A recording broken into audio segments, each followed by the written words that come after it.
السلام عليكم ورحمة الله وبركاته. أتمنى أن تكونوا بخير في أفضل حال. الإعلام الجزائري منبهر بأداء فريق النهضة الرياضية البركانية. أن فريق النهضة الرياضية البركانية انتصر بنتيجة كبيرة على فريق ستيلانبوش الجنوب الإفريقي في الملعب البلدي ببركان بخماسية نظيفة من توقيع كل من أسامة المليوي، كذلك يوسف ميري، ثم كذلك بول فالير باسين، يوسف الزغودي، ثم بول باسين فالير.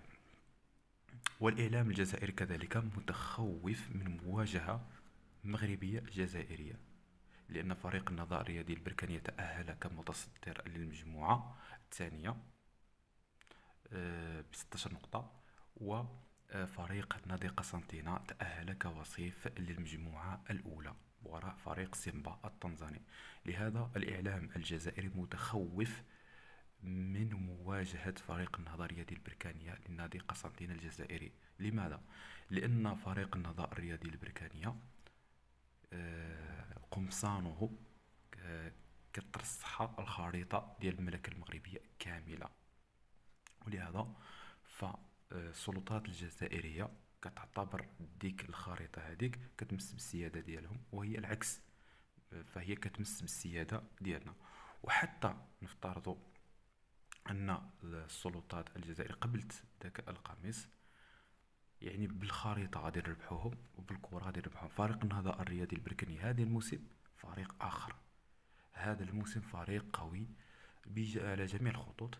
كاين واحد الانسجام، لا خط الدفاع لا خط الوسط لا الهجوم، الا انه بعض الاحيان ما كتكونش ديك الجديه.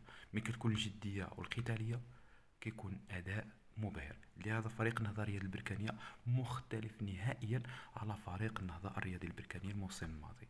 الموسم الماضي كانت هناك بعض نقاط الضعف، من بينها حراسه المرمى، كذلك الهجوم.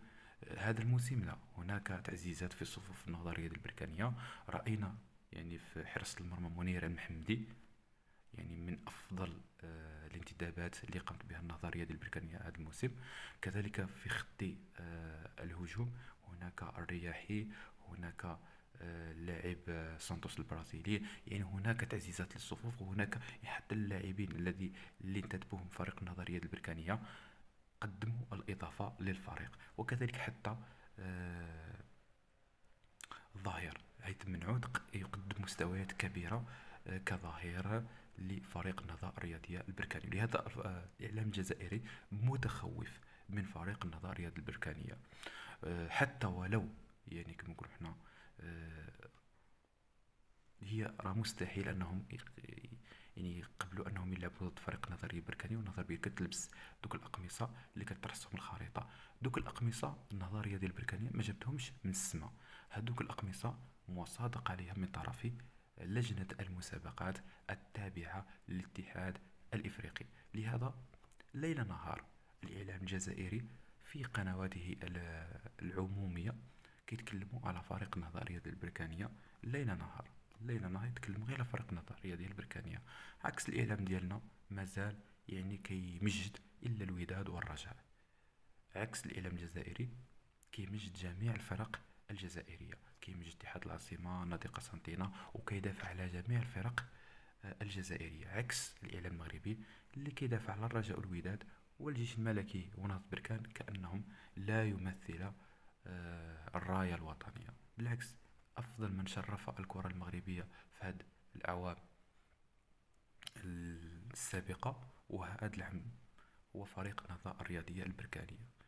شرف المغرب في كاس الكونفدراليه، يعني دائما كيوصل للنهائي، الى انه يعني في الموسم الماضي ماشي خانته التجربه، بل كانوا بعض الاخطاء يعني من الفريق، خاصه خطا ديال يعني في الحراسه ديال المرمى كانت عندنا نقطه ضعف. كان خصنا ان نقطه ضعف في الهجوم، كان عندنا نقطه ضعف في الاظهره، ما كانش عندنا شي ظهير اللي مميز. وداك اللي خلانا نخسروا النهائي ضد الزمالك المصري. ان شاء الله نعوضوها، حنا نساو الماضي. فريق ديالنا كيحتاج لحاجه واحده وهو الجمهور. ماشي الجمهور انه يحضر فقط، يحتاج للتشجيع القوي للفريق، خاصة في مقابلات البطولة، لأن عندنا مقابلة ضد أولمبيك آسفي في البطولة، عندنا مقابلة ضد اتحاد طنجة، ضد الجيش الملكي. خاص أي واحد يحضر يشجع الفريق 90 دقيقة، ماشي يشجعه وهو ساكت، لا، باش بل بالهتافات، الهتافات الإيجابية للاعبي فريق النهضة الرياضية البركانية. كما قلت لكم، الإعلام الجزائري متخوف من فريق النهضة الرياضية البركانية، لأن فريق النهضة الرياضية البركاني كيقدم مستويات كبيرة في منافسات كأس الكونفدرالية الإفريقية، وكذلك في منافسة البطولة المغربية. نتمنى كل التوفيق لفريق النهضة الرياضي البركاني، لأنه يمثل الراية الوطنية في كأس الكونفدرالية الإفريقية. وكذلك نتمنى كل التوفيق لفريق الجيش الملكي، لأنه يمثل الكرة المغربية في دوري أبطال إفريقيا. نكتفي بهذا القدر، والسلام عليكم ورحمة الله وبركاته.